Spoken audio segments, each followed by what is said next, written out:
త్రిష గారి చుట్టూ తిరుగుతాయని మనందరం ఎప్పుడైనా అనుకున్నామా?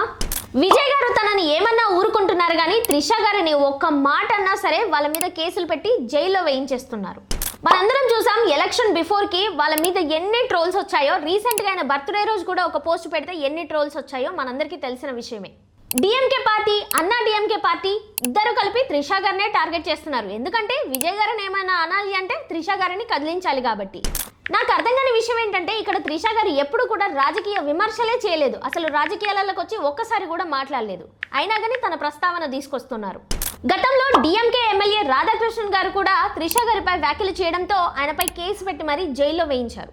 ఇప్పుడు అదే పనిగా స్టాలిన్ గారు కూడా త్రిష గారిని ఇండైరెక్ట్ గా వ్యంగ్యంగా కించపరిచేటట్టు కొన్ని వ్యాఖ్యలు చేస్తున్నారు.